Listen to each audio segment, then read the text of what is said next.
Welcome to the podcast that's dedicated to making you a faster cyclist, the Ask a Cycling Coach podcast presented by TrainerRoad. I'm Coach Jonathan Lee, and we have a different episode for you all this week. And if you're joining us now on YouTube for a premiere, thank you so much. Give it a thumbs up, share it with your friends. We are going to talk a lot about training with limited schedules. We're going to talk about getting pro fitness, but with, being a time poor athlete, like much of us are that are listening here, and MTB technique, a ton of stuff. And we have a special guest with us to talk about that. Alex Wild from Orange Seal Racing, Orange Seal and Specialized. I'm not sure how to best present you. Orange Seal with Specialized is good. Hey, everybody. Thanks for having me, guys. Longtime podcast listener, fan of the podcast, and friend of the podcast, and also a professional mountain biker, has been selected for Team USA to represent Team USA at multiple events. Pretty amazing stuff at world championship level events, which is pretty amazing. So, and of course we have our CEO, Nate Pearson. What's up, Nate? What's up, dude? So we're going to get straight into things first, but just a couple of quick things. The Successful Athletes podcast, if you're not listening to it yet, you totally need to listen to it. We have episodes coming up every single week. Just search for Successful Athletes podcast. It's a podcast where we very literally interview successful athletes to find out how to make you faster on the bike if you're listening to it. So if not, you're missing out on some extra speed and some really cool and inspirational stories that you can tune into and check out there. Secondly, also with outside workouts, this is going to be the last week that we're going to do our Get Faster Outside giveaway. So if you are, if you're doing TrainerRoad outside workouts, which everybody should totally be doing them, they're awesome. It's a really good way to complement your training that you're doing and still execute on your plan and get faster at all times. Use the hashtag Get Faster Outside and share pictures or videos on Instagram of you doing that. And then we pick one person a week and we give them a swag package to be able to do that. So with all of those things out of the way, Alex, let's get into your background. So first things first, how did you get into cycling and mountain biking in general? So I got into cycling when I was in high school. Before NICA, it was the NorCal League. So I live in NorCal. We had that at my high school, and I was never any good at the traditional ball sports. I probably tried out for everyone and failed. I tried soccer, basketball, all that. Not sure if it's coordination, but never really worked out. And my mom was getting frustrated with me hanging out after school and wanted me to do something. So my brother was on the bike team, and in true little brother fashion, whatever he does, I want to do, and he wanted nothing to do with me. So I chose mountain biking and borrowed a bike and got to the first race.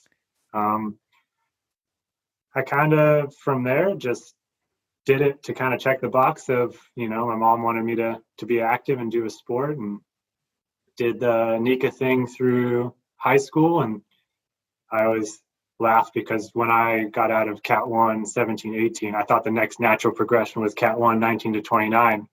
Then I show up to that first race and everybody's in the U23 category. And I'm like, what's going on here? Like, I just raced with them and now they're racing with the pros. So kind of worked my own way through it, and just probably when I was like 19 or 20 is kind of when I picked up cycling as I know it now. I started to see like I was naturally good at it. I really started to enjoy the bike then. It was more of a freedom piece and kind of like an offset to like work and school and everything. It was my release. So that's kind of when I started to pick it up as I know it now.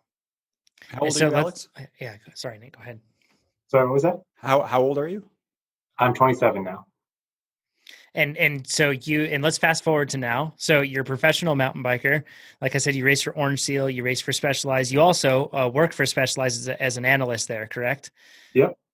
So double dip in the cookie jar, so to speak. Wait, we can't glance over this. He's a supply chain analyst, which means he knows when Shimano's going 12-speed road. Because they got to know. So really, it's my fault that we have no bikes right now. Yes. This whole podcast is a sham. We just got you on here to just talk about when Dura-Ace is going to go 12 speed for Nate. So yeah. No, but Graham, I don't know anything about that, Nate.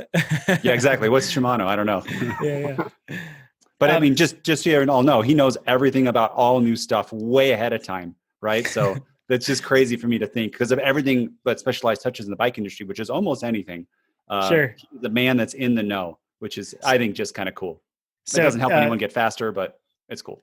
Slide into his DMs to talk about other things. Don't just pepper him with questions about when stuff's going to come out. Where are you on Instagram, first of all, so then people can see that, maybe look as they listen along? Yeah, on Instagram, I'm at AlexWildMTB, so WILD MTB. And Awesome. shoot me a message, any questions you have. If you haven't told by my background, I'm super analytical, so everything has a reason or a metric behind it.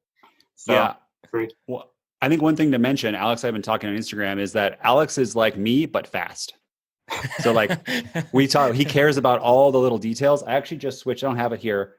I switched waxing chains to, what is it? Ice friction? Yep. Ice friction. Yeah. Using that because Alex, we talked about the details and we think we might get a couple more watts in that brand versus other brand stuff. Alex is sponsored by, are you sponsored by them? Yep. Sponsored by Ice Friction. Yeah. Nice thing about the privateer program is you get to cherry pick the best brands. So like we were talking about with Ice Friction, they're a mechanical engineering company. Then the Ice Friction is just kind of like the passion project, so to speak. So it's cool with those guys because every wax chain gives you like X watts, right? But the Ice Friction promise is that they test every chain for imperfections and guarantee their watt savings or more. Yeah, a couple watts big difference. Big, especially over big long rides. Anyways, when I wax chains, I don't think they're very efficient. So I gave up. Where I started. I did the traditional wax in the Instapod and did it that route, and I'm definitely not as good as Ice Friction at it. Yeah, this is a side note, but this is my current strategy for waxing chains because the stripping is the hard part. Is I was doing ceramic speed before, but now I think I'm gonna do Ice Friction, depending on my luck with it. You run it, that's your race chain, and then I'll also train on it. And then I will, and when it runs out of wax, I'll re-dip it in molten speed wax. Then I'll have another nice training chain. And then for a big race, I would get a new chain and have that be like separate just for races. But then I can have a pretty efficient chain for training that works well. Alex, you probably just get new chains every week, but. Well, actually my hack recently has been I'll put on a wax chain for the KOM attempt or whatever I'm going after. And then I'll keep it on there for the 500Ks. They say the chain is good and I don't have to wax it every day. So one less thing to stop me from getting on the bike. But you bring up a good point. Ice Friction actually does what's called re-icing. So you can send them back the used chain. They'll strip it for you and re-ice it for a cheaper price. So that's cool too. Might be worth just getting a re-ice chain. Yeah, that's a cool setup. So hopefully by now we've already established that Alex is as much of a nerd as us, as Nate and I on this one. So we're going to get into details. And one of the things I want to get into first to kind of set some context for people is what your typical schedule is like for work, when like how many hours you work in a week, and then how many hours do you train? And then we'll get into like how you make it all, balance it all out. Yeah, it's definitely a little bit of a juggling act. I work a traditional work week, so a 40-hour week. I hesitate to say a 9 to 5 because since I'm an analyst, my manager is also very supportive of my racing. So I kind of juggle that around in time. Like I just did a big Cape Epic week where I rode 30 hours and I was able to actually not take any time off for that. I was just waking up super early and working after the 4 hours. So it was a 30-hour week on the bike and a 40-hour week in the office. What do you mean Cape Epic week? Are you going to do Cape Epic? I want to at some point. It's on the bucket list. Not this year, but I did the Old La Honda KOM attempt, which is a big segment near us, and then we kind of used it as like the prologue, and then just went out and smashed some big hours for a week. So you did the amount of time that would be at Cape Epic for a pro. Roughly, we went a little over because we like bikes a little too much. And when he says he's probably talking about Daniel Munoz, who is the guy that just absolutely waxes me at every national championship race. So please stop training with him. To give you one thing really quick, we can't gloss over this. You said the Old La Honda attempt was your prologue, and you actually tied Phil for the KOM, tied Phil Guyman's time on that to the second. It was painful to be that close. No, the first attempt I was a second slower. I went for the second time actually after the Cape Epic week and tied him. Oh my gosh. I guess I'll have to go back with only a 20-hour taper. Yeah, so that's like I want Strava to like relook at that because that's like within the margin of error. I feel like on a a 13-minute segment. I know I was on a Roubaix. I mean, he was on a 12-pound, no drops, no front brake no bar tape. Yeah. Good. Maybe Specialized is coming out with a new bike, maybe pretty soon here, says their forum, an SL7 that could make you get that. Anyways, just to give, can we go geek? I know we got a whole list here, but let's geek on some things on this one, because you were, and this is one of Phil's best efforts, right? He said that. He was running himself. SRM and it said 470. So, I mean, anybody do 470 for 13 minutes is right. Amazing. I don't know his full power profile, but it was insane. So for you, what things did you change or did you adjust, or what did you do to optimize your time? Because I'm guessing, did you take, like, you didn't just like have your normal setup and go. What did you do? I had some constraints in that, like, I have the Roubaix, that's my road bike. The Roval guys gave me a new pair of their Alpinist wheels, which are 1,250 grams. I ran those with cotton tires, 26 mil. We actually took the front derailleur off for the first attempt because I knew I was going to little ring the whole thing. And when you're competing against Phil, I feel like you kind of have to do a nod to the nerd. And so I did that. Skin suit, of course. Weighed out whether I needed the 100 and some grams for my iPhone and music or not, and I went without music. I went with a actual CE helmet. So we have different specs for helmets, and the CE ones are lighter to match their testing. So that saved 40 grams. Is that European? Yes. So it's the European standard is lighter than the US standard most of the time. Wow. And then a wax chain from ice friction, of course, a little bit of amp on the legs, and it was go time. What, butyl or latex tubes in those cotton turbos? Latex. Good, of course. I just needed everyone else to hear that. What would you have changed? Shaving. Yeah, please, Nate, go ahead. What would you, now that you know that you're with 1 second, what things do you think, or you tied, what things do you think you could have done to get that 1 second? I mean, it's always easy to say you could find a second, right? It's such a small amount of time. To Jonathan's point, it's probably within GPS error. So I think I probably would have just chucked my Garmin at the end and called it a day. Just throw it ahead of you. That's a good point. But I mean, ideally, I would have liked to run tubeless, but the Alpinists are clincher only. So I probably would have done a 26 tubeless tire. If I had all the time in the world, I probably would have sourced a tarmac frame. I mean, that difference alone would have been the time I needed. Maybe took my handlebar tape off, but didn't want to get too nerdy about it. What about tire pressure? Because I feel like 3 PSI could totally make that. What tire pressure did you run? Did you have access to people at Roval that 90? So I checked with our Roval guys, and as well as we have a team in Germany that runs like scenarios. And so I was like, I'm just going uphill. This is the climb. I sent him the segment.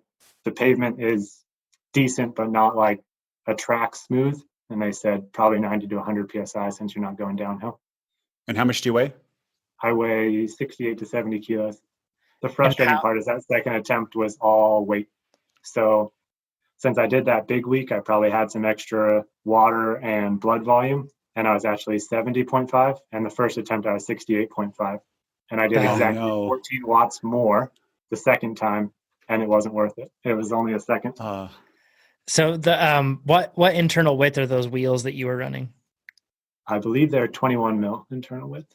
So they're relatively like narrow, Yes. Traditional like shaped road wheels like that. Hence the higher pressure. Because I know like on your wider wheels that you have normally on your Roubaix, you run really low pressures at times, right?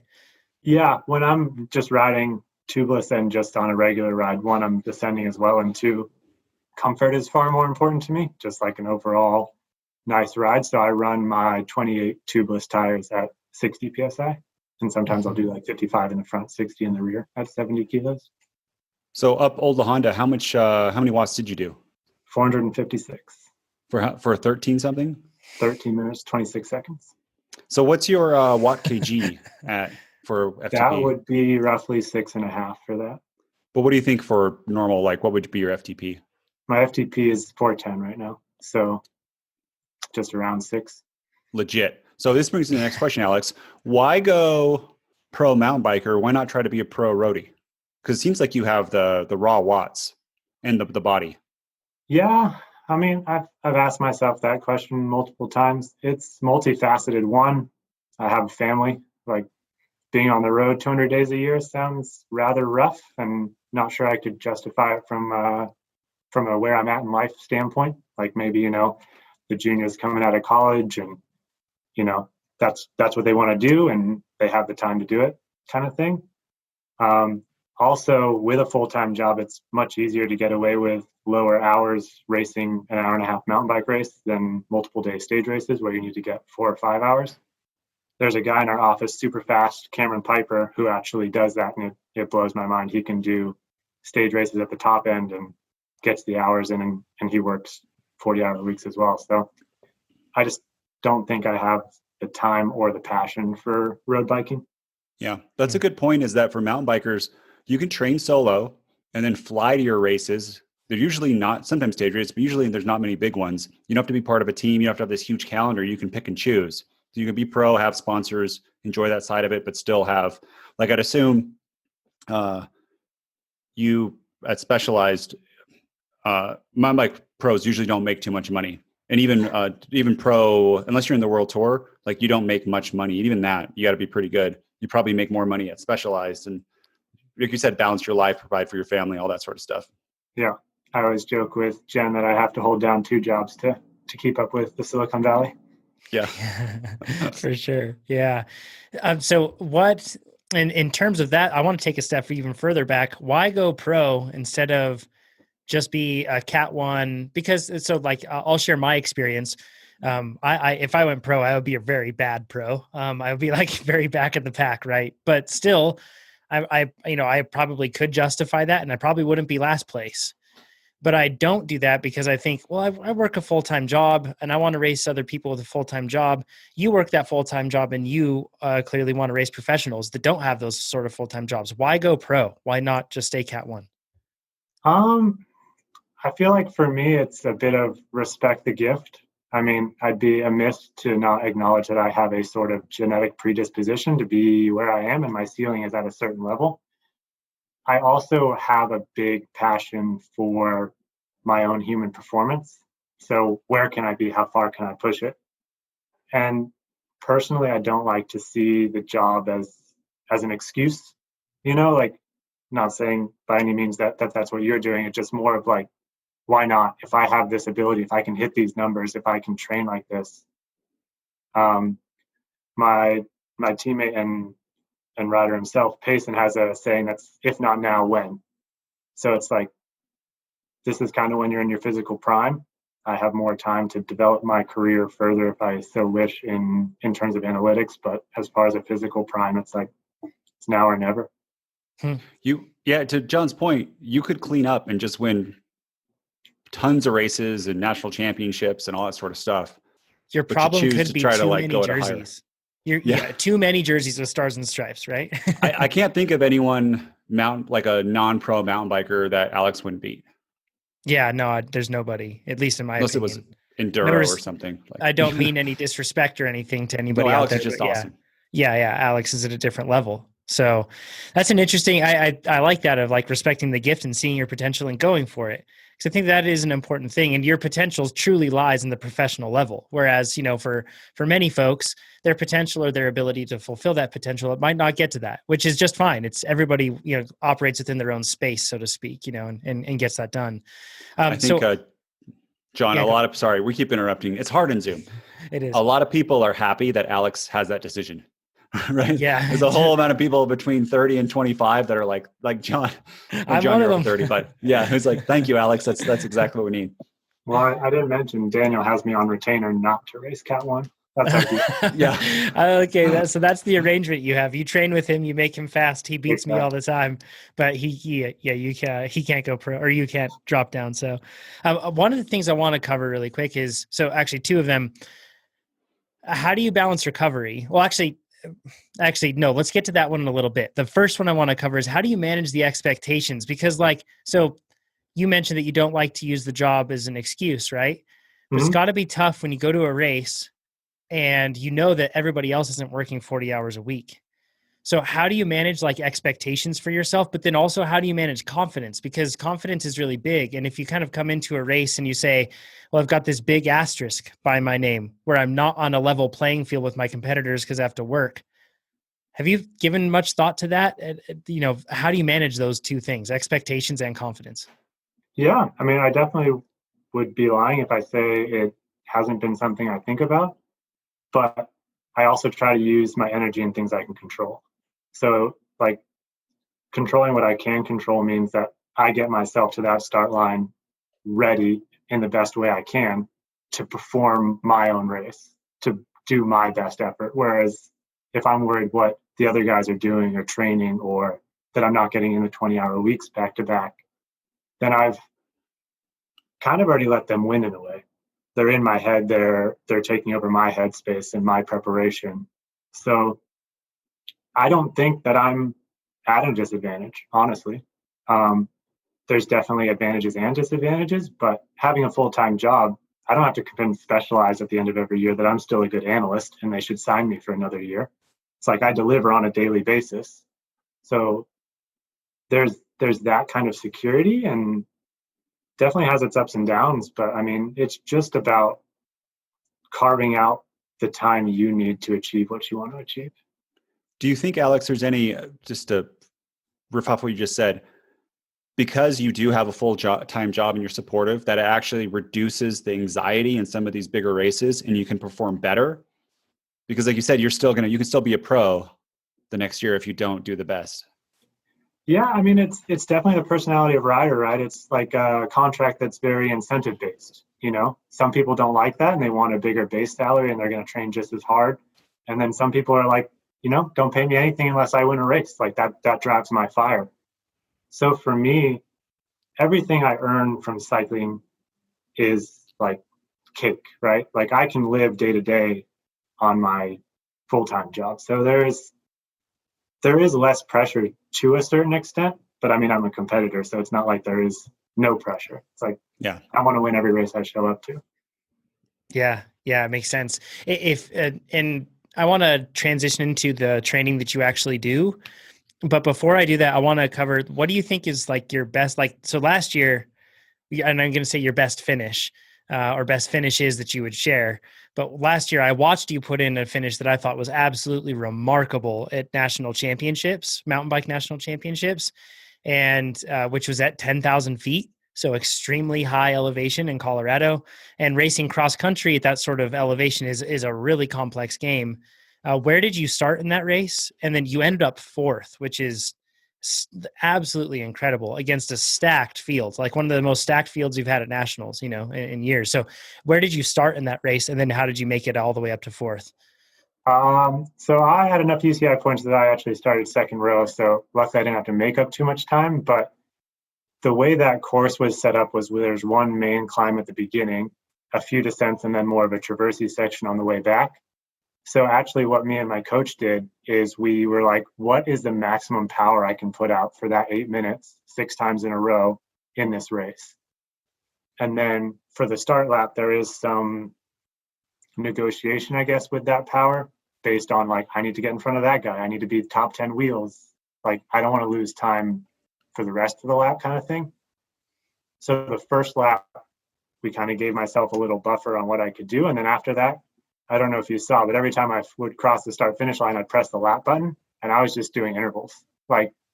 So I think coming into the second lap, I was 8th place and 10 seconds off the lead group. And then each time we came around, I'd get closer. And by lap 3, I was tagged onto the back.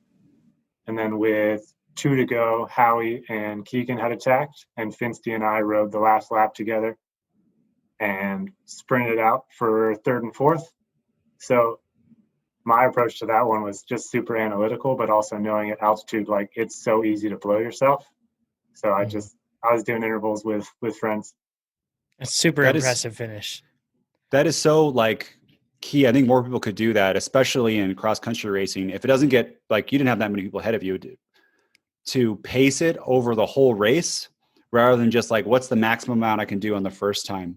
It's like TrainerRoad intervals. If you're doing 8-minute intervals, what can you do? Would you say 6 times, 6 laps? Yep. Mm-hmm. And those last 3 laps, that's when you gain time on everybody else. Oh, But for that's, sure. and that's, so many people don't do that. They just want to like stay with the people that are very fit, and everyone's going out too hard. And then it like, they all slow down more and you would actually be faster. Just like it's a time trial, right? Yeah. Yeah, that's it. That's exactly it. How many hours do you roughly train a week, Alex? On average, probably 12 to 14. And then what's the composition of your training like? Because we've spoken about this before, but I feel like it'd be interesting for people to know. Yeah, my week is normally set up with like 2 blocks within the week, with Friday normally being the separator. I'll normally have a spin or a day off on Friday, unless we're doing a big build. I definitely have trained Tuesday through Sunday, but majority of the time it'll be Tuesday or Wednesday will be an interval day, with the other one being endurance. And then Thursday we'll do either endurance or endurance with accelerations, which means every 10 minutes we're doing a 45-second seated acceleration. And then Friday as the breakup, and then Saturday will normally be another interval day, either the same or similar to what we did earlier in the week. And then Sunday is normally like a big endurance day on the mountain bike. So that looks a lot like the majority of our plans, in the sense that it's, and in comparison, it's much more intensity than you see a lot of people that do the big 20-hour weeks, right? How did you get to that point where you added in, or where you got to the point where you are now with more intensity than usual for a pro?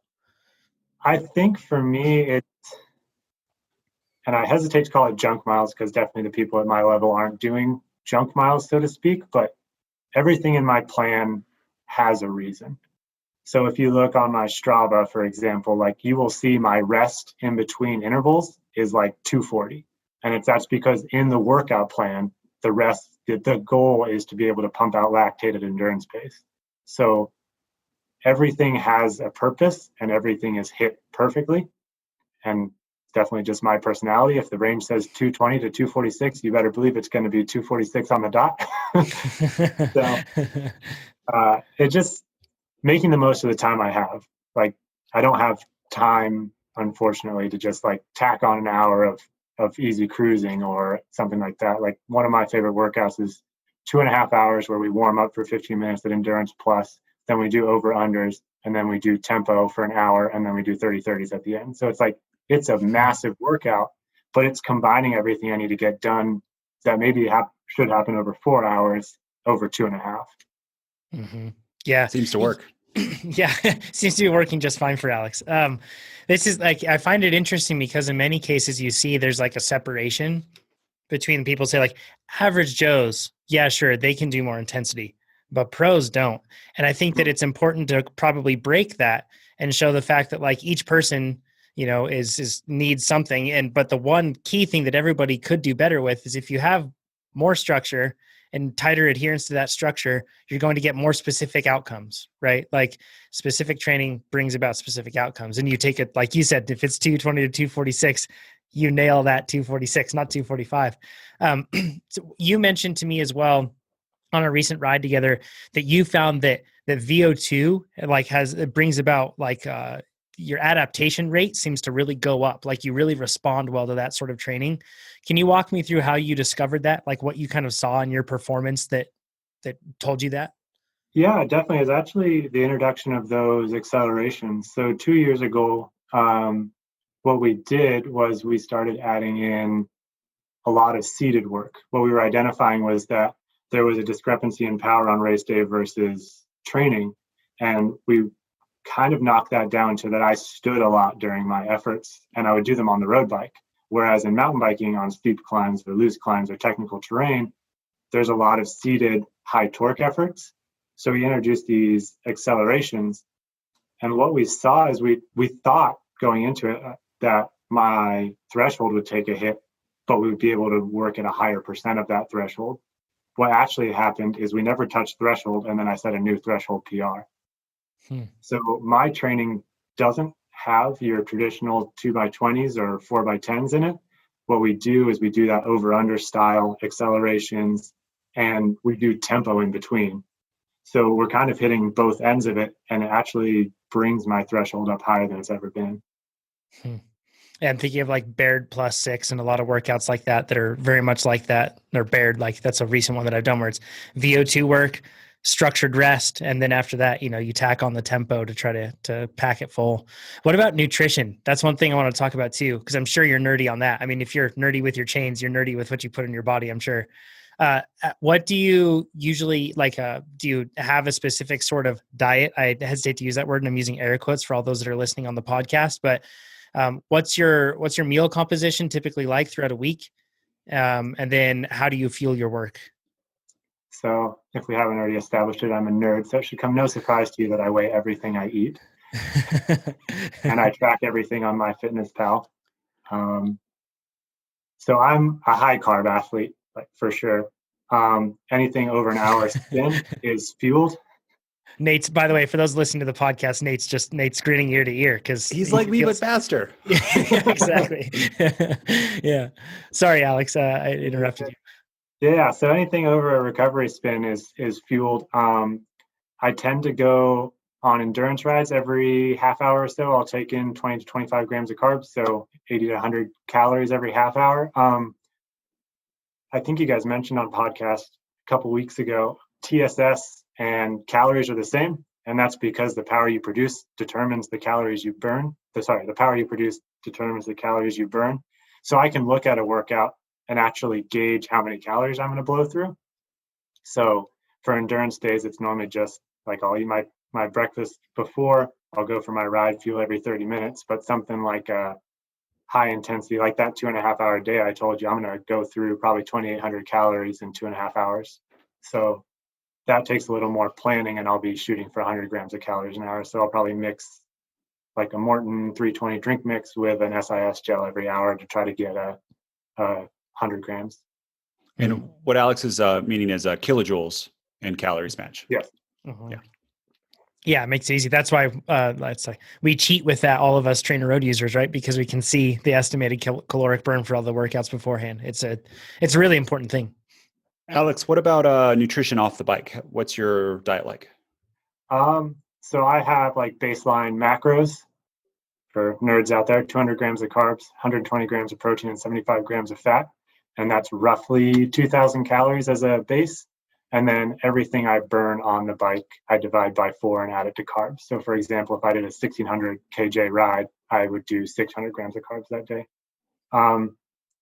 Obviously trying to get that mostly from fruits and vegetables, but I laughed when Amber said she would be caught downing a whole bag of Haribo, because if on that 2,800 calorie day, the only chance I have of getting those carbs in is to down a bag of Haribo. So as it expands, my sugar intake definitely increases, but on recovery days and spin days, it'll be, eggs and sausage and some toast in the morning, and then probably like a rice and veggie meal in the afternoon, and then like salmon and rice, some sort of lean protein and rice and some veggies in the afternoon. What happens with what percentage carbs do you think you're doing then on those big 2,800 calorie days? For 2,800 calories, you're looking at 900 grams of carbs, so 3,600 calories of a 4,500 calorie day. I'll do the math. That's a lot. Quick math, it's like 70%, 68, 70%. 80%. Yeah. So what we've talked about before, and this is what Matt Fitzgerald says too, is that top endurance athletes, when they're doing those big days, he says they do 80% carbs, which is pretty interesting. Is that this is anecdotal, but you're matching exactly with that. And of course, on a lower day, that would be less because you're not adding all those extra carbs. Definitely. Yeah, my protein and fat stays the same, and then it's just the carbs that scale. And I mean, on big days, if you have 80 grams of carbs, you just got to know what that means. So you have 5 more grams of fat, which 5 grams of fat is 20 grams of carb in terms of calories. So you just kind of play around with that. Yeah. That's cool. Let's get into some technique stuff, because mountain biking, obviously, it's unique in the sense that you've got the fitness side, then there's the technical side, right? And that's like, where do you find, if you were to like distribute your strengths and weaknesses in terms of that context of the fitness and the technique, where are you strongest? Oh, fitness for sure. I mean, I think it hit me 2016 Marathon Nationals. I had the fitness to be with the lead group, and I just didn't have the technical skills. It was a really twisty course in Georgia, probably like 300 turns per lap, and we did 2 laps. So it kind of woke me up then that it's like you can be as fit as you want, but you're using all your energy just to keep up, then you're at a disadvantage. So kind of ever since then, I've put a focus into descending, and yeah. Yeah. So what have you done there to improve your descending? Because that's a super interesting point and along these lines, I struggle calling it descending because it's like technical skill helps everywhere, right? Yeah. It's like, it's not just in this binary mode where you have like nationals was almost a binary course. The one that we were talking about before, it was like big climb, kind of like, big long descent. And then that traverse section where it was really like compartmentalized. But even then, even in the climbs and everything else, that technical skill does like up your efficiency level, right? So what have you done to improve on the technical side since noticing that?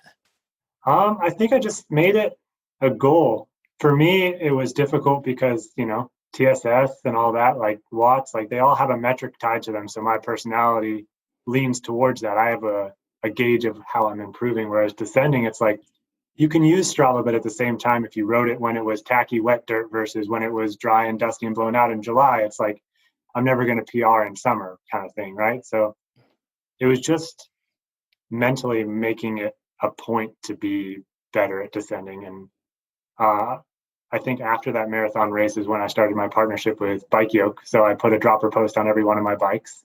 I'm a firm believer in set up your bike for what your weaknesses are versus what your strengths are. So I can have a super light hardtail, but I don't really need much help in the climbing department. I need a full suspension bike that's capable and has a dropper post. So bike setup for sure, but also spending more time on the trail bike. Like this past weekend, my brother and I went to North Star, and that was my first time riding lifts. So just actively pursuing it like I would a threshold bump. I didn't see that on Strava. When I get back, let's all go to North Star. Oh, that'd be a blast. All three of us. Yeah. That'd be awesome. And Alex rode all the things. He rode Carpiel, Dogbone, all the gnarly ones. So, which is pretty impressive. I'll watch you. Yeah. If anybody wants to see those sort of trails that he was riding, you can go on. If you look up EWS North Star, you'll find a bunch of videos that show what they were going down. Most of them don't seem like trails. They just seem like geological mistakes. So, but along these lines, what held you back with descending? I want to dig deeper into that. Cause like you said, it's hard since there's no metrics, but what did you feel like was holding you back that you've gotten better at? Because now you're a competitive descender, right? So like it's, like you said, you're still, your strength is fitness, but it's not like your technical abilities are disqualifying you from competing at the front. So what things did you have to overcome? What's been hard for you? I would just say fear. I mean, I always joke I got into cycling when I already knew what fear was, when I wasn't made of rubber anymore. Like you see those development kids and it's mind blowing. I mean, it's awesome. Like Groms are the coolest people to watch ride a bike. Yeah. But like I knew what pain felt like. I knew risk versus reward, so it's mentally like just sending it was difficult at times. Like I need a logical progression. And that was what was really cool about Tahoe. Like you have the Truckee bike park. It's like you have those 3 drops right next to each other. It's like, if you have that, it's like you can go off the small one. Okay, got it. Next one, got it. Okay. And then now you're doing like 6 to 10 foot drops and you're not thinking about it. So just riding with people who are better than me. I mean, my brother has been a huge help as well. He races enduro. So he spends a lot of time, racing big bikes and focusing on going fast downhill. So it's like, although I can whip him into shape up a climb, put him on a descent, and it's just like white knuckling the whole way down. So just having a good camaraderie with him and just actively pursuing it, like this, identifying it as a weakness, but not letting that get in the way, so to speak. Have you made any equipment decisions along that process? Like you mentioned the fact of having like, the dropper post, but like tire choice, do you find that you run slightly different things than maybe your competition does? Definitely. I run the Bike Yoke dropper, like I said, on all my bikes, as well as 2-3 fast tracks, which are made by Specialized, are like mid-range cross-country tire. And I made that choice solely based on descending.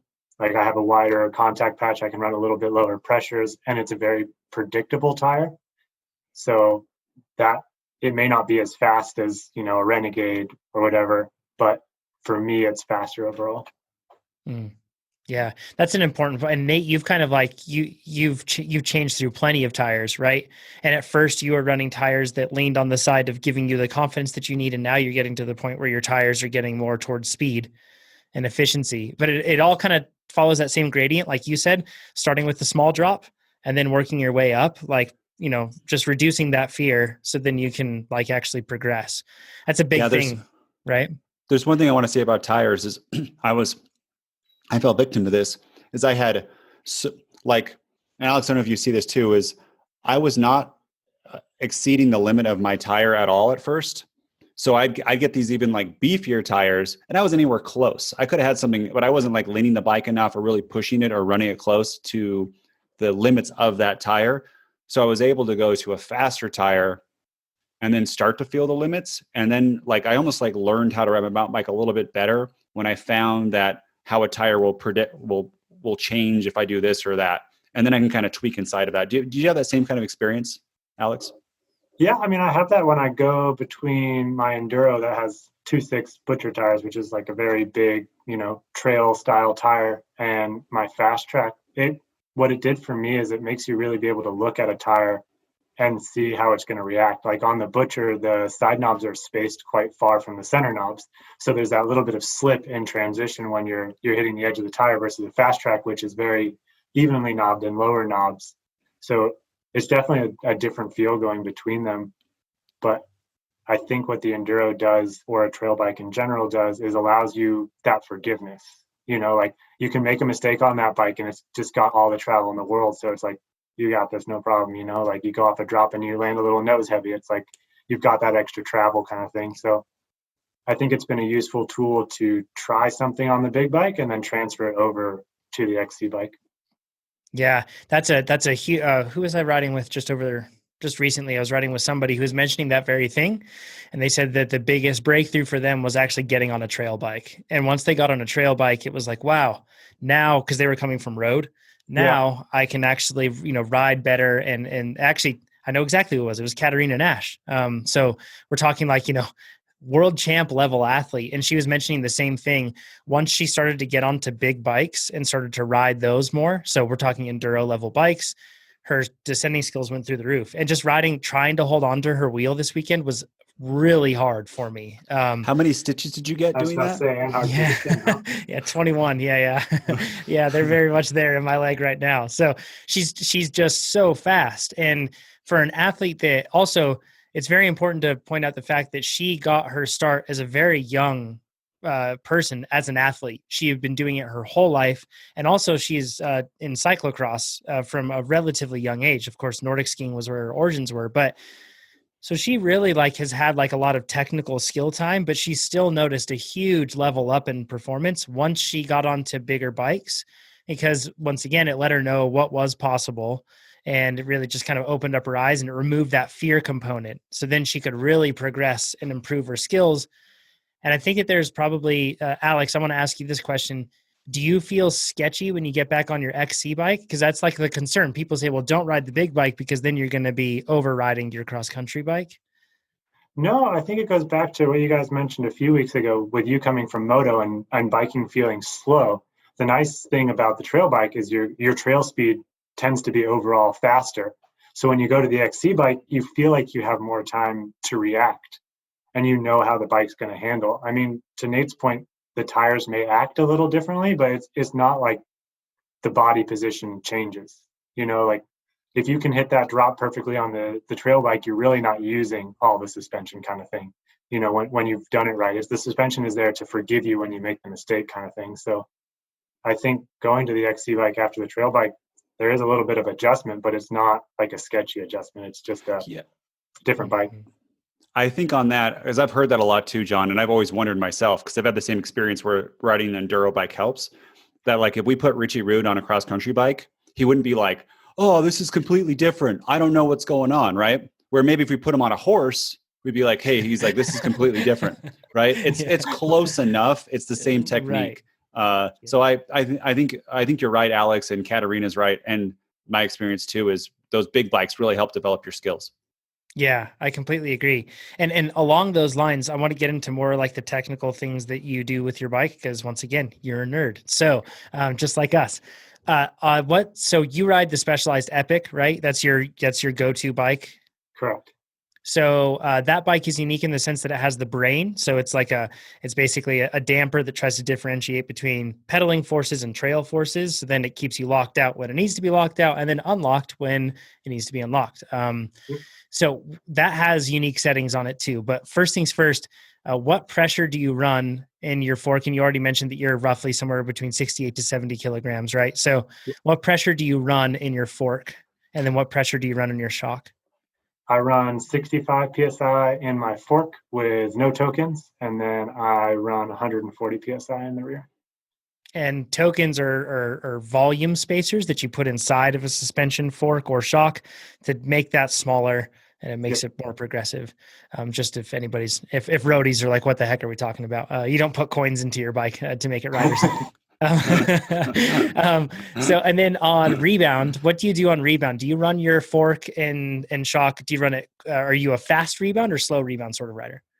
I'd say I'm somewhere in the middle. I used to run quite a bit faster rebound, but I've been playing around with it recently because I was getting some hand pain on longer distance and not using my full travel. So could be bro science, but I felt like if I had slowed it down, it would give the opportunity to use the full travel, but also it wouldn't be kicking back on my hands as much. And I backed it out 2 turns, and so far so good. Awesome. So that's on the full travel thing. Can I just go on that really quick? Is that okay? Okay. So, everyone lean back. Let's hear it. So it's his pet peeve. Yeah. So it's like, so when you mentioned using full travel, you were probably doing things that probably should have used full travel, right? Like drops or jumps or big hits in some regard. That's like the hard thing is whenever like somebody like brings a bike into a bike shop or asks another person, they're like, well, are you using full travel? And they're like, no. And they're like, well, it's totally wrong. And that's not the case. And that's a bad way to say that your suspension is either set up correctly or not, right? Instead, like you said, it's much more different. Like you were looking at hand pain. You were looking at the cues when you're riding the bike to try to find out if it's riding well. So if you feel like your bike just isn't planted and you're running reasonable tire pressures and everything is bouncing around all over the place and it's hard to control, and when you get into really bumpy sections, it just gets progressively scarier like that, chances are you need to slow things down, right? Or run a little less pressure, something like that.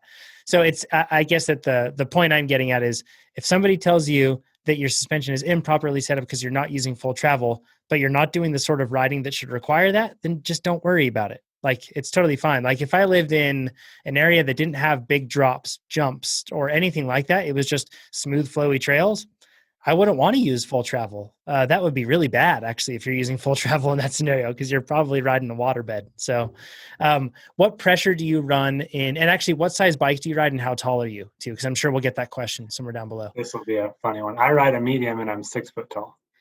So which I say should, in air quotes, ride a large, right? So why do you ride a medium? I have tiny little legs. My saddle height is 735 for a 6 foot rider. So I have a pretty long torso and short legs. So I feel like the medium is more manageable on descents. And of course it's lighter. So nice. Yeah. It's a good one. I prefer a smaller chassis feel for cross country racing too. So yeah, which, a size isn't necessarily gospel in that. What pressure do you run? You already mentioned that you run the fast tracks and they're 2.3 wide. On which internal width wheels, I guess, what wheels do you use and then what pressure?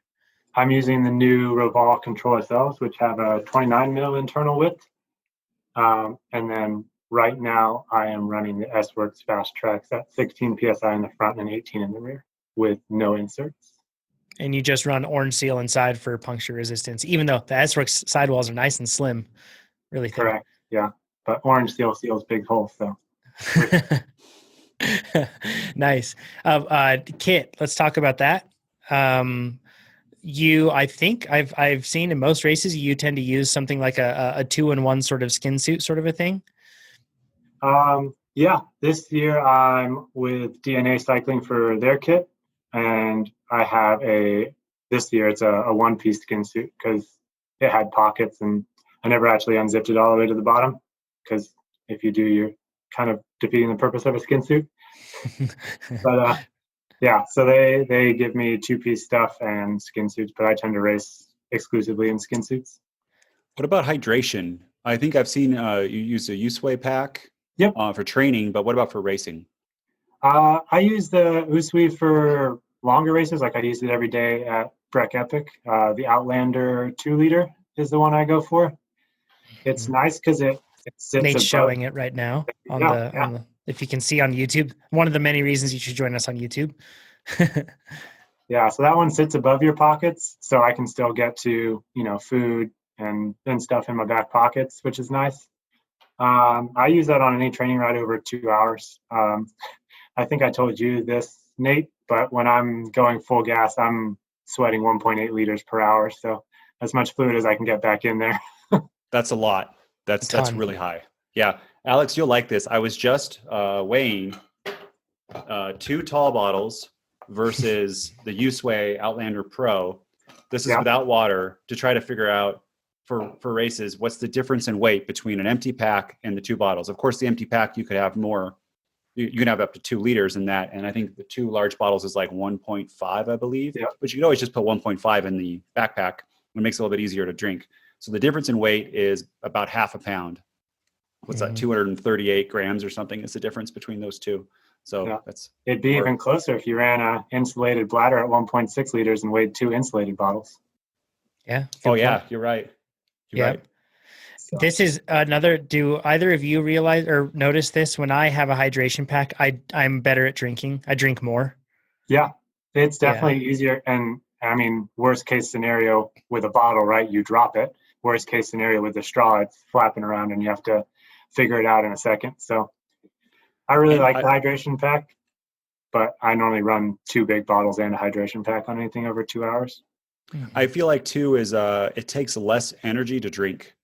Like, I don't know about you guys, but my bottles are way down there. Maybe not for Alex because his seat's so short, but like I have to sometimes I drop my post, but you reach down and you're like doing more stuff. And if you're going tempo or sweet spot and you have to do that, I find like I can get out of breath a little bit easier, or my watts drop while I do it.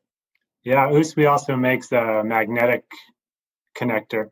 So it's right there. Oh, it comes on that one now. Perfect. No, I bought it. Okay. Yeah. So that's a whole lot easier because I mean you can even just throw that in the general direction of the magnet and it'll pick it up. So that's nice. If you miss it gets it while you're descending. Hey, I've never thought of Maybe that. While you're descending. Yeah, I've never thought about that with you having such a high saddle height. That would be really hard to reach down and grab the bottles. That would be check out Nate's Instagram, tr.nate, and you can see how high his saddle is maybe in some of the pictures there. I'm sure there's probably a bike picture somewhere. It's on I got the Epic, so it's on my latest Strava, Nate Pearson on Strava, and you can see it's comical. I think I'm going to do a TikTok about my saddle height. It is high and it's hard. You got to have your kids like hang run on a to the saddle. Yeah. I know. It's just to get my run a dropper just to get down to your bottles. Bottom floor. And I go down and I get it. Top floor. I guess one other thing too, helmets. Do you use the Evade or do you use the Prevail? I think is the name of the other one, right? The vented one or the Aero one is the question. I tend to lean towards the Prevail just for heat management, but for like short track and stuff that's going to be fast paced, I'd lean towards the Evade. Yeah. If it's a long race like Leadville, what would you use? I'd use the Evade. Just because you're spending more time out there?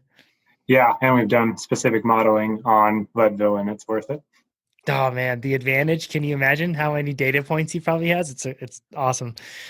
What about for repairs and tools and that sort of stuff? What do you carry? I know Specialized has some really cool stuff for that, but what do you carry on you in a typical training ride, and then in a typical race? In a typical training ride, we have a swap box, which we have 3 bottle mounts on our XC frames. So on the third one, you can put just this little box that's kind of like a saddlebag that sits underneath the cage. And I throw a spare ETAP battery in there, a spare CR2032 battery in there, because there's nothing worse than your power meter dying on you mid-workout. And then a tube, tire lever, plugs, and a CO2. Yeah, that's my favorite part about running the Axis stuff is the fact that I can just put the battery in there and then I never have battery anxiety because I can just swap it out. It's so nice. And then I guess you could also just run cables and you don't have any battery anxiety either. So, but anyways, what about do you carry anything on your person or is that all on your bike? That's all on my bike.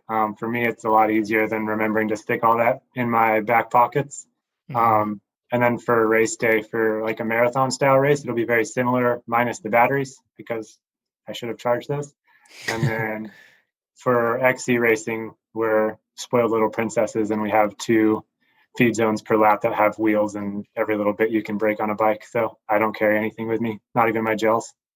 Do you carry tire plugs with you at all in those Nope. scenarios? No, just risk it for the biscuit. Yeah. Oh, If I nice. flatted, I've already lost. Yeah. Yeah, it's a good point. Yeah, absolutely. Well, do you want to get into some questions, just a few questions that some listeners have submitted that I think, Nate, you have something? Go ahead. I have one more comment. Alex needs to do Cape Epic. You got to convince Specialized to get you on a team this year. I tried to convince Jonathan on our ride and you should have seen his face. He did try to convince me. And I was like, I would be dead trying to ride with Alex. Hang on to his pocket. The watt kg between you two is there's a significant difference. Substantial. And I think Cape Epic it's a geeks race, watt kg, nutrition, fueling, recovery. I think you could do really well. So I know I think Specialized takes it to a whole nother level, right? Like it is a big race for them. I'd love to see you, at least in your first year, as the backup team. So what Specialized does is they have another team ride as close as they can to the front person, just as spare parts.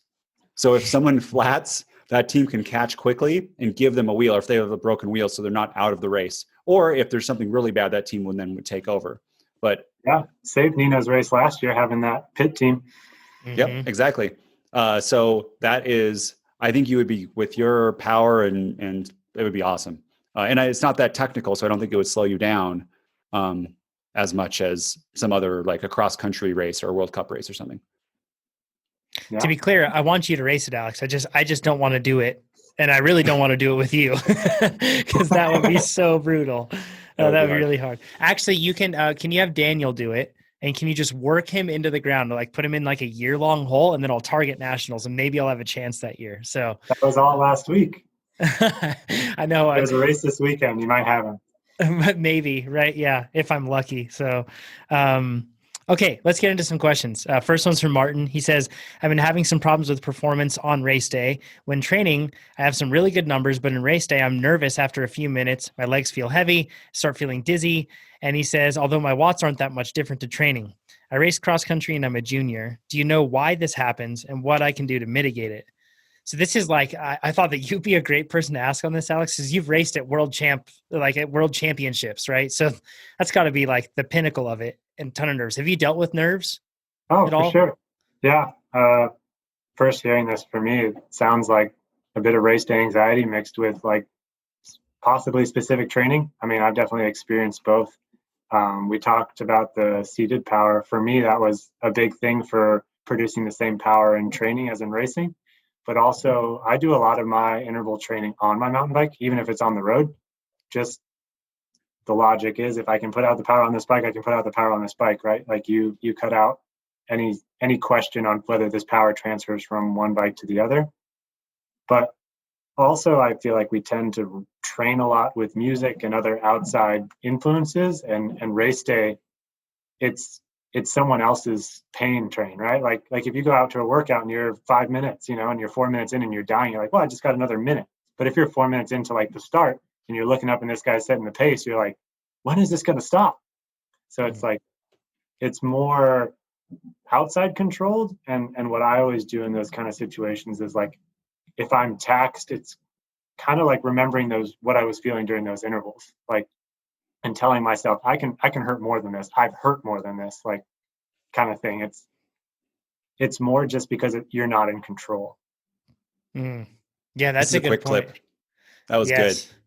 That's so true. So true. I love that about not knowing when it's going to end, because that breaks people. Totally. You ever break people? Do you know, Alex, in a race, do you look at someone on a climb and be like, if I just push it a little bit harder, I'm going to break this person? Yeah, I mean, you get certain cues, but it's never a foregone conclusion, right? Like breathing rate tends to be one, whether you drop them the lap before kind of thing. Like there's definitely mind games involved, and when someone's chasing you kind of up the pace just to make it feel like they're never going to catch you kind of thing. There's definitely that tactics involved, but I mean, it's a hard one to tell. Like there's the Chris Froome approach, which I take, which is like, it looks like you're always hurting. Like I always breathe quite loud and heavily just because I'm trying to focus on my breathing, but I'll do that both when I'm fresh and when I'm tired. So it's kind of like, and then there's the Nairo Quintana, right? Where it's like, he's just about to pop and he's got a straight poker face. So Are there any other mind games you play? Because that's super interesting. yeah, I mean, there's a couple different tactics in terms of that. It's like, it tends to be the general advice of like, go to the front when you're tired and hide when you're feeling good kind of thing. So it's like sometimes doing the opposite, because you never know where everybody else is at. So it's like if you're super tired in a short track and it's 10 laps to go, it's like maybe that's the time to take a flyer. Maybe they'll just let you go kind of thing. So it's like kind of reverse psychology in a way. Mm-hmm. Yeah. And in those cases, if you get away with it, it's great. If you don't, you really pay for it. But when you go, I mean, that was the conclusion to start with. Yeah. It's like if you're not feeling good, you're going to get popped at some point anyway. So you might as well blow a match and just see what happens. Yeah. Yeah. I like that way of like, instead of getting 24th out of 50, like you're trying to get podium or you're like last place. Yeah. The Ricky Bobby move. Yeah, exactly. Yeah, first year last. I did that at short track nationals last year, actually, because we got to a point where they were just throttling and it was super hard. And I was in the box and I was like, I don't know how much longer I can handle this. And the pace eased up and I just tempoed my way just past the front, or like from the tail of the group up to the front of the group. And then I was like, well, I'm just going to give it a little bit of gas here. And it did start to stretch out the pack, but I was either going to finish really last or I was going to be close to last, I figured. So I figured it might as well, it was worth a shot. It did shell some folks. I think I ended up 6th, right? So not bad. Way close. better than last. Yeah, exactly. Better than last, right? And then also, there's one thing to be said for this too. Like, there's always like it's hard to say this because so in all racing, there's an element of risk for sure. Even in a very calculated race, like a time trial, that's like a pan flat 40K TT, there's still risk because in the moment you have a game plan that you're probably sticking to, but you're probably going to make some sort of changes in that race, like small changes maybe, but there's always risk. And when you talk about mountain bike racing, where short track in particular, where it's very tactical, it's like a crit, but on bikes like that, there's a ton of risk involved. So you do have to kind of place bets at certain points. And I always get really frustrated with myself when I race a race and my performance is mediocre, but I didn't try something. Because you can tell when you're going to be mediocre, like, and you can tell when you're on a great day and you can tell when it's just a meh day. And on those meh days, like, maybe it's worth it to just try something. At the very least, you may rest easier that night, knowing that you did try something. At least for me, that's how it works. You could say it's foolish, and maybe if I had held on, other people may have blown up, but it's, I guess I'm not paid to race, so I can probably make those sort of gambles. Yeah, but hindsight is 20/20, right? I mean, I think committing to a full effort is the only thing you can control. I mean, racing or training, right? Like, I think Amber has a similar quote to this, like, show up with curiosity. I say commit to pressing the lap button, like on intervals, like commit to starting that first interval and just see what happens. Like leave a little room to surprise yourself. Like for me, that Old La Honda second attempt was just like Kate wanted to go for the KOM and I paced her up and then I was just like, I'll be right back and just gave it a shot. Sometimes you've got more than you think you've got. Yeah. On her Instagram, I saw you fly up. You just insane how fast you're going. Like it looked like you were going like over 20 miles per hour at the end, sprinting up. You're very fast. Yes. I told Jonathan I got to work on my pacing strategy. yeah, that's right. Yeah. If you can give it at the end of an effort like that, if you can wick it up a lot, then chances are you probably could have given it more earlier on. Save some time, huh? Mark's question says, hey, they're all great podcasts, 5 stars, never miss an episode. Thanks for listening, Mark. We appreciate it. Says, my question is regarding warm-ups for races, cross-country Olympics, crits, and road. And let's focus on XCO in this case. He says, I'm super busy with my family and rarely have the luxury of arriving the prescribed 1 hour plus before a race to properly warm up. Typically, I get there 30 minutes before the start, barely make registration. And if I have time after pinning up and setting up my bike, I'll get a little bit of riding around but in the parking lot and then just go straight to line up. I've heard as long as your warm up falls within 24 hours, it counts as a warm up. And actually, Chad's debunked that before. So there are plenty of episodes. If you search Ask a Cycling Coach warm up, he's talked about that in plenty of cases where how long the effects of a warm up last and how long they go. And we're talking, if it's within an hour, it will have some sort of effect. And usually if it's after that, I believe what Chad has referenced is where it starts to, the effect starts to go away. The beneficial effects of a warm up, which is increased blood circulation, capillary action that's basically opening up with that. And then of course, muscle fiber recruitment, neuromuscular firing patterns, all that stuff coming online, so to speak. And of course, metabolism working. So starting to burn some carbs. So he says, I always have a window to hop on the trainer or to hop on TrainerRoad first thing in the morning on race day. And he says, I'm wondering if I get proper 30 to 45 minute warm-ups, would this count as a proper race venue warm-up? He says, of course, nothing beats the real one, but maybe that could help. So we've kind of debunked that one for you in this case, Mark, in that if you're going to warm up, you want to do it within an hour, and really ideally anytime within an hour is okay. But giving yourself somewhere around like 15 minutes or so to cool down from your warm up is usually ideal. But Alex, I wanted to get you on here for this because what's your warm up protocol? I would assume that you have one. Yeah. My usual warm up is start 5 minutes, ramping up to endurance, and then an 8-minute progression to race pace or threshold, somewhere around there. And then 2 minutes easier, 5 minutes endurance with 3 quick 8-second spin ups, nothing like full effort, but just touch on that system. And then pretty much from there, spin to the line or spin as much as you can until you get to the line. Yeah. How long would you ideally leave until the end of your warm up and getting to the starting line? With UCI racing, we normally have call ups 10 to 15 minutes before. So I normally start my warm up like 45 minutes before race start. And then if I need to extend out that spin, that's fine. That just keeps the body going. I've even been known to do what I call the enduro spin, which I'll line up actually next to the gate, clipped in and hold on and spin backwards. So during that time, I can still kind of keep moving. But for us, it's a little more straightforward because our spots are selected for us, whereas in the amateur ranks, there's more jostling for that front row. Like the earlier you get there, the more likely you are to start at the front. Does that change at all for marathon races? Like, do you change your warm-up protocol for something that's longer? Yeah, I mean, something that's as long as Leadville and with the start as it is, I actually don't warm up. I just show up to the line and that cruise to the bottom of Keevens will be the warm-up. It also depends, right? Because like the epic rides, a lot of them start pretty much up a climb and then dive into single track. So you need some sort of warm-up to be ready for that high intensity. It tends to be just how the race is going to start. So if it's going to be a high intense effort, you don't want to just go nothing into that. But if it's going to be like, a road race or a longer day that starts pretty mellow in a group, then you can kind of build your way into it. One of the things I want to cover on the start is do you have any strategies that you like? What do you look for in a starting position? And do you do anything unique on the start to help you? Like, what have you learned throughout your whole process?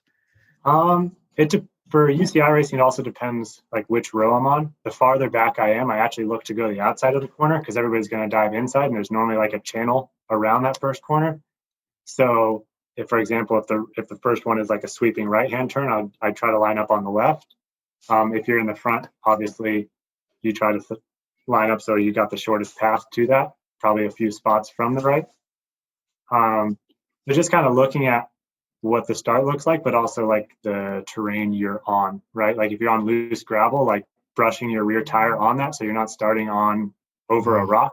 Like you can actually like either sweep your back tire back and forth or just get your hand down there and make a little patch so that first acceleration, you're not putting too much torque into the rear wheel and just blowing through a pedal stroke.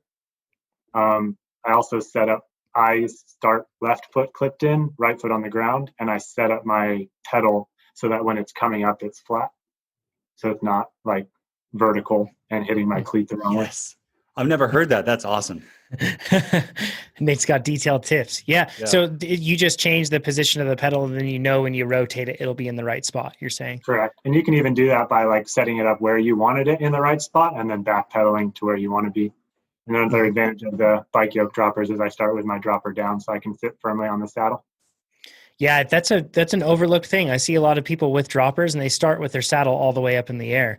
And you don't have to drop it all the way. You can just drop it like a portion of the way, right? Yeah. How much Alex, drop do you have on your, oh, sorry, Nate, Yeah. go ahead. That was going to be my question. How much drop do you use? And then what pedals you use?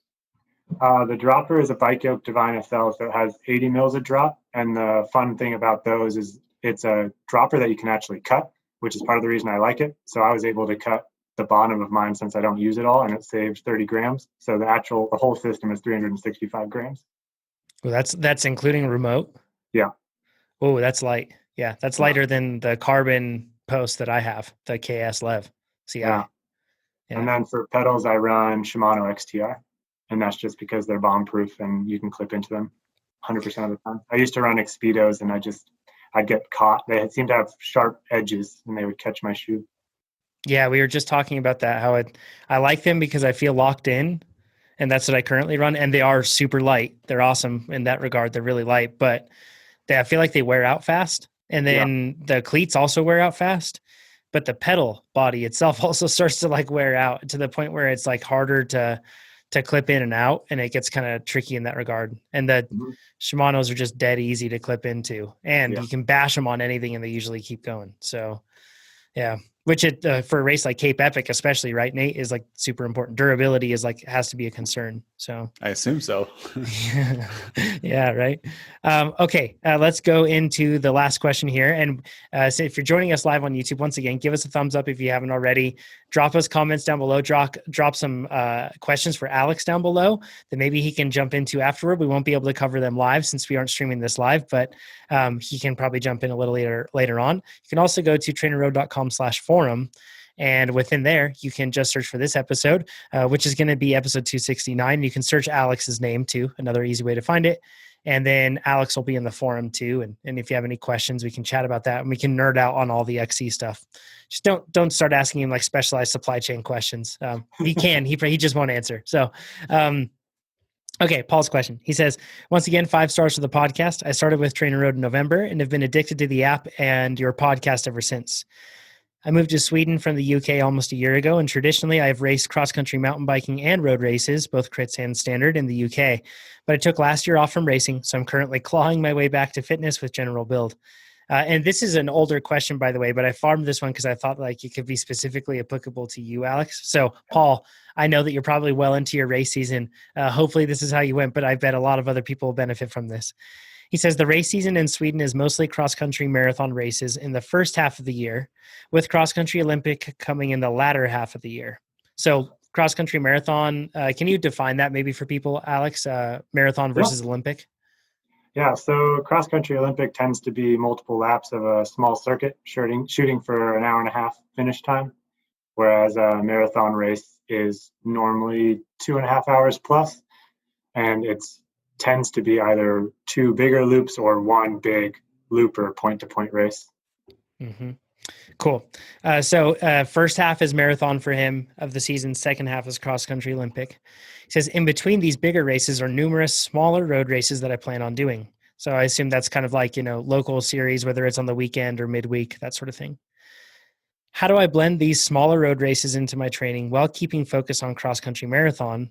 And then how can I transition to cross-country Olympic for the latter half of the season? He says, I've suffered from being a jack of all trades in the past and a master of none, so I wanted to avoid this. So you do this cross-country, especially mountain bikers, because you have Epic Ride Series going on, and then you also have the World Cups and Pro XCTs and UCI XC races, but then also marathon. You have, it's all over the map. How do you transfer from between the two? Yeah, I mean, I think the way they have it set up is the best, right? Because you kind of have marathon at the beginning, and then you're transitioning into XCO, and then you're sprinkling in these road races. I mean, as far as like a TrainerRoad plan, right? Like that would be like a base build and then going into specialty in a way. But he would have to prioritize, right? Those road races would be like B or C, level races, and kind of like you could swap a workout for those and stuff. When we're doing XC races that may not be as important and we're shooting more for a marathon style goal, sometimes we'll do the XC race and then tack on like an hour and a half or an hour or two after it. So like pretty much extending the cool down kind of thing. So you would warm up, race, and then instead of like a 20-minute cool down, you'd just go for a 2-hour ride kind of thing to get the total volume you're looking for. But that tends to be the biggest difference as in terms of systems for me uniquely, as we touched on with the threshold stuff. I don't tend to need to do too much of that. It's more of just like doing 4-hour rides on the weekend if I can kind of thing. Nate touched on it when he said he was going to do DK, is like he doesn't necessarily need to do a 8 to 10 hour, 12-hour, whatever day, but he'd want to get a few longer rides in to understand that. And it's more from a fueling perspective. The issue that I ran into with a lot of the epic rides was I get to hour 2 or 3 and be flat. Like I wasn't taking in enough carbohydrate. So it's more just a matter of trying to extend out that far so you know how your body's going to react. Alex, on those, so how many carbs were you eating before and after that you fixed that problem? I would stick to a gel every half hour, no matter what the intensity was before. So I would say it was went from 40 grams an hour to 100 grams an hour. And what did you notice, and how did your performance change? I just feel like I can ride at that intensity forever, like tempo now, and it was awesome. I can't believe I'm spacing on his name, but the Precision Nutrition, Andy Blow. He was saying the trifecta for performance, right, is carbs, fluid, and sodium. So I've actually started paying more attention to sodium recently, but it's true. Like if you can fuel the work, you can have enough fluid and you can have enough sodium on board, you could theoretically go forever if your gut could handle that much intake. So it's a matter of finding what works for you. But as you guys have touched on many times before, it's a super trainable system. Like I wasn't able just to go up to 100 and no problem, we're good to go. You start to scale that up, but also I'm a firm believer in training how you race. So my pre-workout meal, pancakes and Nutella, is the same every day. The only time I don't have pancakes is day off or rest day. On the bike, it's the same. It's just scaling the amount of carbs. And then I tend to have a lot of the same foods, like a lot of rice, a lot of veggies, a lot of lean meats, a lot of fruit as kind of like my core. So I think the temptation on race day is always to do something new and exciting, and this is going to make me so much better. But if you nail your training, you'll nail your race. Yeah, I'm just laughing thinking of a conversation we were having just before we hit record on the podcast. So because I'm going to ride a new bike at a race. yeah. It's exciting. It is exciting. That's for sure. It is exciting. Yeah. Alex, what about going the other way? I'm just thinking if somebody may be in the situation where they're they're doing Olympic stuff, then they need to go to the longer stuff. Is it just as simple for you? Like you would just tack on more volume? Or would you fundamentally change the way you train a bit more? Yeah, and I think you have to be okay with giving up a few percentage points in one or the other. Like you can't specialize in everything kind of thing. But I think a lot of the energy systems are the same. So a marathon style race is still going to have those high punches on the climbs and at the start and stuff like that. It's not just going to be a tempo all day, but you're going to have to be able to do those punches and then tempo kind of thing. So it's just overall workload increases. So just making sure that you can handle that. And I think that's the real importance of that 2.5 hour ride I told you about, is like 2,800 to 3,000 calories in 2.5 hours is massive. So we would probably burn the same in like a 3-4 hour marathon ride, because I'm not pedaling the whole time. I have descents in between and stuff like that. So it's a way to make sure your body can handle that sort of stress. Yeah. If in this case too, Paul, just speaking directly to you, I really would favor training for, unless cross country marathon is like the goal, I would favor training for cross country Olympic sort of stuff. I find it easier to stretch myself out to marathon because of the nutrition side of things, right? If you are really trained to be able to deal with repeatable efforts, hard, intense work, that sort of thing. And then you have enough nutrition to be able to, keep your body going. You can get away with quite a lot, I feel like, in a marathon race, but still be very, lethal when it counts, so to speak, for those races and the decisive moments. And it's the type of energy system, like the VO2 max stuff and sprint stuff, like the more explosive the effort, the quicker it goes away. So with those XC events, like you'll need to have that, like sharpen the knife, so to speak, kind of for those really high intense efforts. Whereas marathon, it's like, if you haven't touched on those sprint efforts in a while, you can, like you said, get away with it with some good nutrition. Yeah. Awesome. Well, thanks, Alex. We appreciate this, man. You've been an awesome podcast guest. Thank you, Alex. All the details. I bet lots of folks have taken notes. If you haven't, listen back and take more notes. Alex is extremely fast. And the cool part, Alex, is that, I hesitate to say average because, like you said, you do notice that you have a gift, and you're extremely diligent with it. But the diligence thing, all of us can do. And so many of us listening to this probably have a similar situation in that we're time poor in one regard or another relative to a professional athlete. This is just proof that even if you are time poor and that sort of thing, you can really get a ton out of yourself. So I'm just super impressed and always inspired by you, Alex, and what you do amidst all the craziness of holding down a full-time job. I'd be lying if I said almost every single workout. I bet Alex did his workout today when I pressed that lap button, So yeah, way to go. And thanks for doing that. Where can people find more about you? Yeah. Find me on Instagram at AlexWildMTB. Follow me on Strava. I think I'm one of the few pro athletes who literally post everything on there. You can geek through my power data, my heart rate data. Everything's on there. To Jonathan's point, I'm not a robot. I've definitely failed workouts. We all have. So just make sure you realize that. But my goal is just to inspire people. I remember Justin Williams saying with, Black kids in cycling, like he wants people to see people like them in cycling, and definitely to a different degree and a different lane. But I want people with full-time jobs to shoot a little higher, like I can't do it because I don't have a full-time job. I can't do it because I can't do 20-hour weeks. It's like, I want to kind of break down those barriers on what's getting in people's way and encourage people to like carve out the time. Like, I'm going to wake up at 6. I'm going to get on the trainer at 6:30, 7:30. That's my time. I've cut it out. That's when I'm going to train. And I'm going to be in shape for this. So it's like just trying to get people to realize like there can be a lot going on. Like currently I'm trying to renovate a house and get married and hold down a job. And I mean, it's just a matter of figuring out the time and the motivation to get it done. Awesome. Thanks, Alex. It's a great note to end on. Thanks, everybody. And we will talk to you all next week. Check out the forum post for this one. Check out all the comments down below, and we will talk to you soon. Thanks. Bye-bye. Thanks, guys.